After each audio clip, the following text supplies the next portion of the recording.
10 monstros gigantes que dominaram a Amazônia pré-histórica.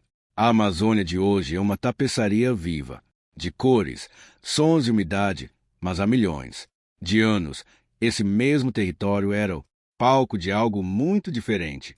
O ar era mais denso, o calor mais intenso e a floresta, como conhecemos, ainda nem existia. No lugar dela, uma imensidão de lagos e rios formavam o que os cientistas chamam de sistema Pebas, uma planície alagada que se estendia do atual Peru até o Atlântico.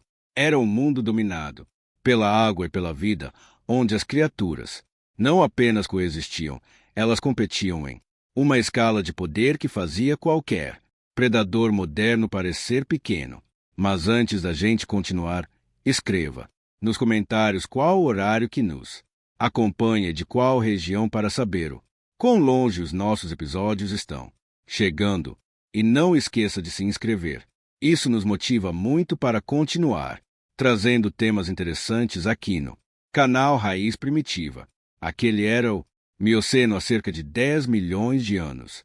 Uma era em que a América do Sul ainda estava isolada do restante do mundo. Isso permitiu que sua fauna evoluísse de forma única, criando espécies sem paralelos em nenhum outro continente. No coração dessa paisagem tropical, nas águas quentes e barrentas de um rio ancestral, que um dia se tornaria o Amazonas, reinava um predador absoluto, o Purosaurus brasiliensis. Esse crocodiliano gigantesco era o verdadeiro senhor dos rios, medindo até 12 metros de comprimento e pesando quase 9 toneladas. Ele era capaz de esmagar ossos com uma mordida mais poderosa do que qualquer criatura terrestre já registrada. Suas mandíbulas, longas, curvas, funcionavam como uma armadilha natural. Quando ele se lançava sobre a presa, a água explodia em torno do corpo colossal, e o silêncio da selva era substituído pelo som ensurdecedor do impacto. Os fósseis do Purosaurus foram encontrados no Acre em sedimentos de antigos lagos e margens de rios fossilizados. Cada fragmento de osso, cada dente conta uma história de um mundo submerso, onde o perigo espreitava em cada sombra aquática. A região, hoje verde e silenciosa, já foi um campo de batalha de colossos.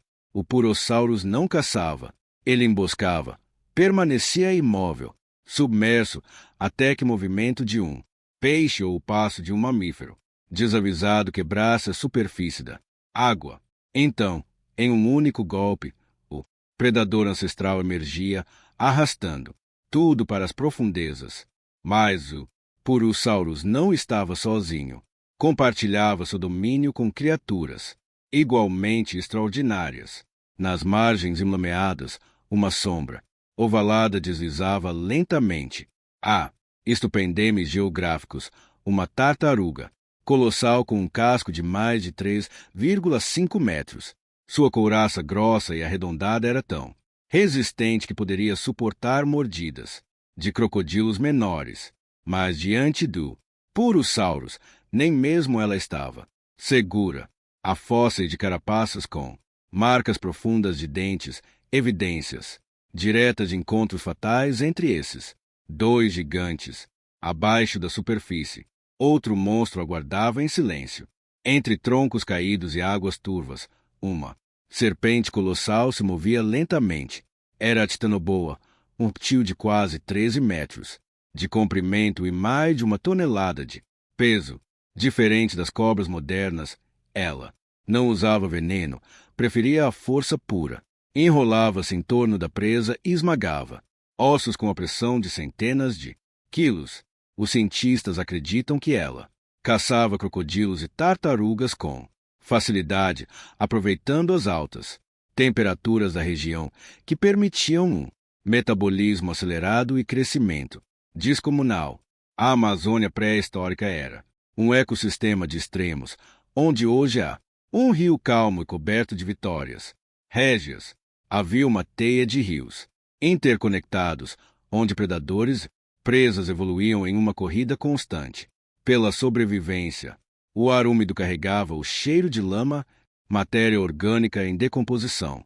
Bandos de aves primitivas sobrevoavam as margens enquanto pequenos mamíferos corriam pelas árvores, presas fáceis para os répteis gigantes que esperavam.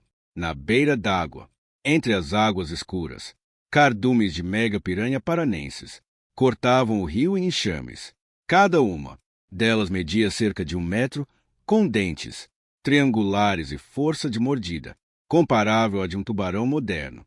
Quando um animal caía na água, bastavam segundos para que dezenas delas transformassem em ossos limpos. A mega piranha era o símbolo perfeito da ferocidade desse ambiente, menor que os colossos, mas igualmente letal. Nas margens mais rasas, um crocodilo de aparência incomum abria a boca de forma exagerada. Era o mouraus, conhecido como o crocodilo boca de pelicano. Seu crânio, largo e achatado, servia para filtrar pequenos peixes e crustáceos, um contraste curioso em meio aos gigantes carnívoros. Ele não caçava, simplesmente ficava imóvel, abrindo e fechando o focinho como uma rede viva. Essa diversidade de estratégias de sobrevivência mostra que a Amazônia do passado não era apenas violenta, era complexa, adaptativa e surpreendentemente equilibrada. Nas planícies alagadas, bandos de aves pré-históricas caminhavam entre as margens. Uma delas, o Paraphizornis brasiliensis, se destacava, um pássaro sem asas, mas com quase 3 metros de altura, bico curvo e olhar predatório. Era um dos chamados pássaros do terror, descendentes de dinossauros carnívoros, e caçava pequenos mamíferos com precisão brutal.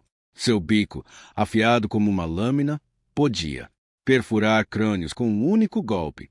Ele reinava em terra firme, enquanto Purosaurus reinava na água. 2 mundos, coexistindo e colidindo quando o acaso permitia. À medida que o tempo avançava, o clima começou a mudar. A elevação dos Andes alterou o curso dos rios e o fluxo das chuvas. O grande sistema Pebas começou a secar e com ele o império dos monstros amazônicos começou a ruir. As águas se retraíram, os pântanos se tornaram florestas e o calor constante deu lugar à umidade densa que hoje caracteriza a região. Mas antes de desaparecerem, essas criaturas deixaram um registro duradouro, ossos imensos, carapaças fossilizadas e dentes do tamanho de mãos humanas. Esses vestígios encontrados no Acre, no Amazonas, em partes do Peru e da Colômbia, contam uma história que a floresta atual tenta esconder sob sua vegetação densa. A história de uma era em que o rio era uma arena e a vida uma luta constante entre presas e predadores do tamanho de caminhões. A Amazônia de hoje é uma herdeira silenciosa desse passado, e cada gota de água que corre em seus rios carrega fragmentos de um tempo em que monstros respiravam ali.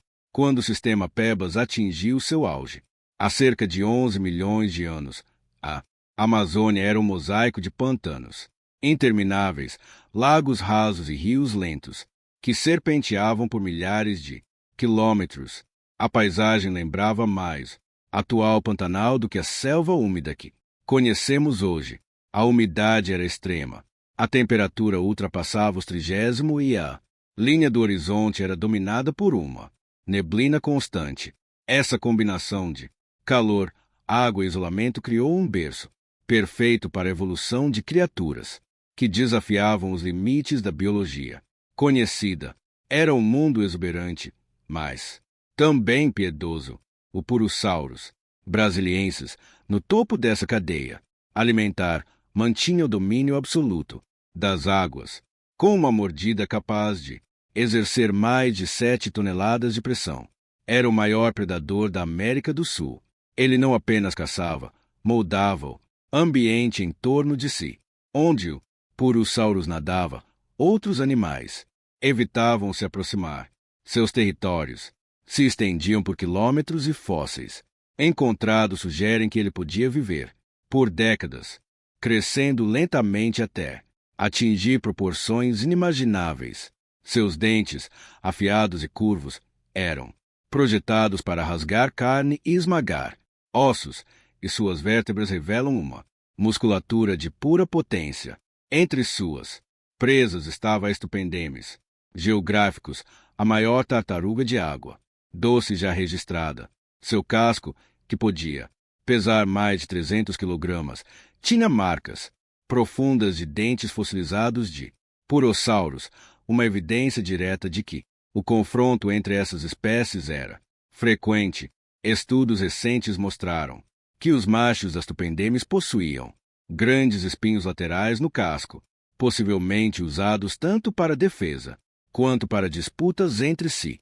Mesmo com toda essa blindagem natural, poucos sobreviviam a um ataque surpresa vindo das profundezas, enquanto as águas eram domínio dos répteis colossais.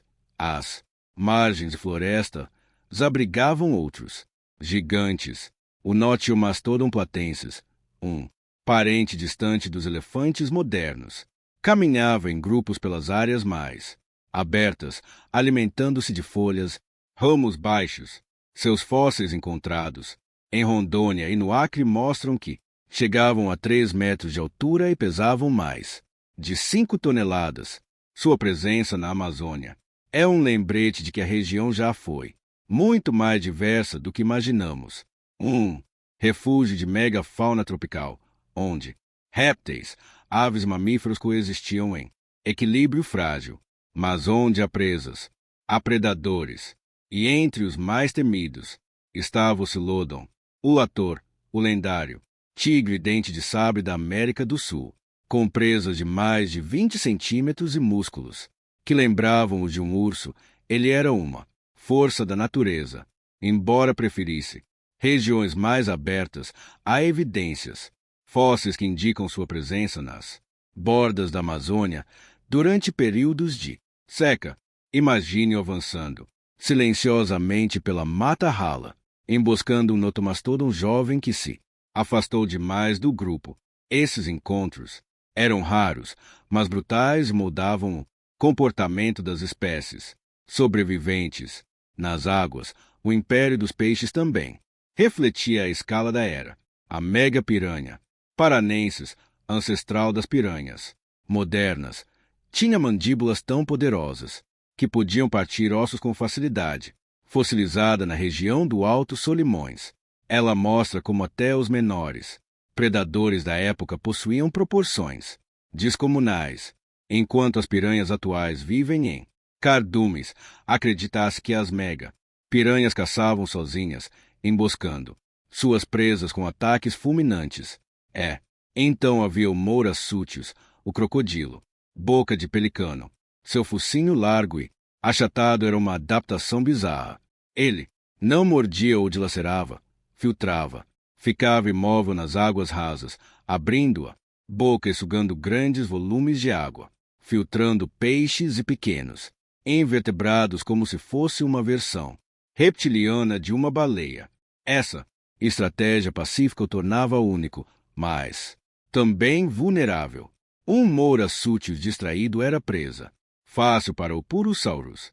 Mais ao norte, nas áreas onde o terreno começava a se elevar em direção aos Andes, vivia o Grypus croisa, um gavial pré-histórico, de até 10 metros de comprimento. Com o focinho estreito e dentes longos, caçava peixes velozes e ocupava o mesmo nicho ecológico que seus parentes asiáticos atuais.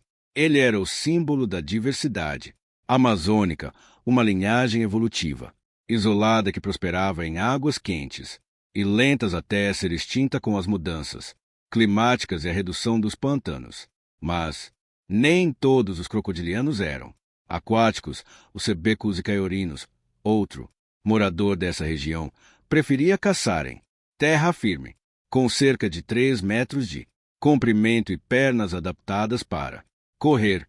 Ele era um predador terrestre, algo raro entre os crocodilos. Sua mordida, embora menor que a do Purosaurus, era precisa, e seus dentes serrilhados indicam uma dieta composta de mamíferos pequenos e aves. Era, em essência, um caçador de emboscada que transformava o chão da floresta em armadilha, mas acima das copas das árvores e dos rios existia outro predador, uma criatura que dominava o ar e o solo com a mesma ferocidade dos répteis gigantes. Era o Paraphizornis brasiliensis, conhecido como pássaro do terror, medindo quase 3 metros de altura. Essa ave carnívora não voava, mas corria, com velocidade impressionante. Seu bico, curvo e cortante, era uma lâmina viva capaz de decapitar presas pequenas com um único golpe. Fósseis encontrados no interior do Brasil indicam que ele viveu durante o Mioceno, período em que a Amazônia abrigava vastas planícies alagadas e matas abertas, o ambiente perfeito para emboscadas. O Paraphizornis caçava mamíferos de pequeno e médio porte, provavelmente aproveitando o mesmo território de espécies como os sebecos. É possível que ambos disputassem carcaças até presas, o que transformava cada clareira da floresta em um campo de batalha silencioso. Sua aparência devia ser assustadora. Penas escuras, olhar penetrante e pernas musculosas que o impulsionavam com força letal. Ele representava o último resquício de um tempo em que as aves ainda carregavam o legado dos dinossauros predadores. Assim, a Amazônia do passado era um cenário onde ar, terra e água pertenciam a titãs. Cada dos rios profundos, as copas das árvores tinha seu senhor, seu monstro e sua história. Hoje, o rugido dessas criaturas desapareceu, mas os fósseis permanecem como testemunhas silenciosas, e ao estudar suas marcas, os cientistas conseguem reconstruir não apenas a anatomia, mas também o comportamento de um mundo perdido, um reino tropical, dominado por monstros de carne e escamas, de penas e presas. Sob o vasto manto verde da Amazônia moderna repousa o registro silencioso de um passado quase inimaginável. O que hoje parece apenas um solo fértil é, na verdade, um arquivo natural de eras esquecidas. Cada camada de sedimento guarda vestígios de criaturas que viveram, lutaram e desapareceram muito antes de a humanidade existir. Quando os paleontólogos escavam as margens fossilizadas do rio Acre ou os barrancos de Rondônia, não estão apenas desenterrando ossos, estão abrindo janelas para um mundo em que o tempo corria sob regras diferentes. As primeiras descobertas vieram de forma modesta, fragmentos de mandíbula, vértebras descomunais, dentes com marcas de desgaste profundo.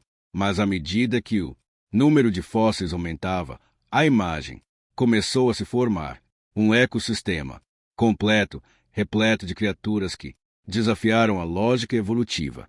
Crocodilos gigantes que competiam com serpentes colossais, aves que corriam como felinos, peixes capazes de quebrar ossos e mamíferos herbívoros que lembravam sombras de um tempo antes dos elefantes.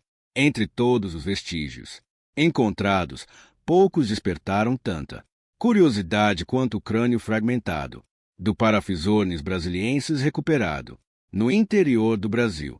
O formato do bico, curvado e afiado, revelou um predador perfeito para caçadas em terra firme. Seu estudo mostrou que ele não era uma simples ave carnívora, mas um elo direto com os antigos foros Idae, as chamadas aves do terror, que dominaram a América do Sul após a extinção dos dinossauros. Essa linhagem, isolada durante milhões de anos, evoluiu de forma independente, tornando Paraphizornis um verdadeiro sobrevivente da herança mesozoica. Essas aves, de comportamento agressivo e metabolismo rápido, eram predadores de topo. A cada nova análise, surge a impressão de que a Amazônia foi o último palco de um império esquecido, onde o céu, a água e a terra pertenciam a diferentes dinastias de monstros, de forças tão antigo que sua destruição só viria com a própria transformação da terra. Quando Clima começou a mudar há cerca de 10 milhões de anos. O continente sul-americano sofreu um lento e dramático redesenho. O levantamento dos Andes ergueu muralhas naturais que alteraram para sempre o curso dos ventos e das chuvas. As águas que antes escoavam para o Pacífico foram redirecionadas ao Atlântico e o gigantesco sistema Pebas, lá de quase toda essa megafauna, começou a secar. Que era um vasto mar interior, se transformou em florestas alagadas, depois em rios, e finalmente na Amazônia que conhecemos. As criaturas gigantes não sobreviveram a essa transição. As espécies aquáticas dependiam de ecossistemas que desapareceram. Os predadores terrestres, como becos e o parafisonis, viram seu território encolher à medida que a vegetação densa se espalhava. A floresta era uma nova força dominante, um bioma feito para os pequenos, os adaptáveis, os discretos. A era do Titã chegava ao fim, mas o desaparecimento deles não foi em vão. A decomposição de milhões de toneladas de matéria orgânica formou solos ricos, dando origem ao ciclo ecológico que sustenta a floresta atual. Em outras palavras, a Amazônia nasceu da morte dos monstros. Cada fóssil de purossauros, cada casco de estupendemes, cada vértebra de titanoboa é um testemunho direto desse renascimento ecológico. A ciência moderna, armada com tecnologias de varredura 3D e datação isotópica, agora consegue reconstruir esse passado com precisão surpreendente. Nos laboratórios, fragmentos microscópicos de ossos e dentes revelam traços de proteínas e minerais preservados, permitindo mapear relações evolutivas entre espécies extintas, animais ainda vivos. O crocodilo-açu, por exemplo, carrega uma herança genética que o liga a linhagens antigas de purossauros. Da mesma forma, aves tropicais modernas podem ter herdado traços comportamentais e até padrões de plumagem das antigas aves do terror. Essas descobertas reforçam uma ideia fascinante. A Amazônia não é apenas uma floresta, mas o último capítulo de uma história que começou antes da humanidade. O que vemos hoje, rios, árvores, pássaros e peixes, é apenas a forma mais recente de um ecossistema que já sobreviveu a catástrofes globais, glaciações e erupções vulcânicas. Sob o solo repousam os esqueletos de seus predecessores, lembrando que a vida é uma corrente contínua, onde cada espécie é uma nota e uma sinfonia que nunca termina. E assim cada escavação se transforma em uma viagem no tempo. Os pesquisadores caminham pelas margens barrentas do Acre e dos Solimões como arqueólogos de mundos esquecidos. Cada fóssil encontrado é uma voz antiga, sussurrando sob o barulho da floresta viva, porque mesmo que os gigantes tenham desaparecido há milhões de anos, suas marcas continuam aqui, gravadas nas pedras, nas águas, talvez até nos genes das criaturas que ainda habitam esse lugar. A Amazônia moderna, com toda a sua diversidade, é o eco distante de um reino de monstros. O rugido do Purosaurus pode ter se calado, o olhar do Parafisone se perdido no tempo, mas a herança deles permanece, e talvez seja isso que a ciência mais revela, que o passado nunca morre, apenas muda de forma. Sob o verde silencioso da floresta moderna, ainda dorme o eco de um mundo esquecido, o mundo dos gigantes que um dia dominaram a Amazônia. Cada fóssil descoberto é mais do que uma peça de pedra. É um fragmento da história da vida na Terra, uma lembrança de que o planeta que habitamos já foi selvagem além da imaginação. A ciência continua a desenterrar respostas, mas também novas perguntas. O que mais se esconde sob as águas barrentas dos rios amazônicos? Quantos segredos ainda repousam sob o peso das árvores e do tempo? Inscreva-se em Raiz Primitiva para continuar explorando os mistérios do nosso mundo antigo. Ative o sininho e descubra as histórias que a Terra ainda guarda nas profundezas do tempo. Nos vemos no próximo episódio. Até breve. M.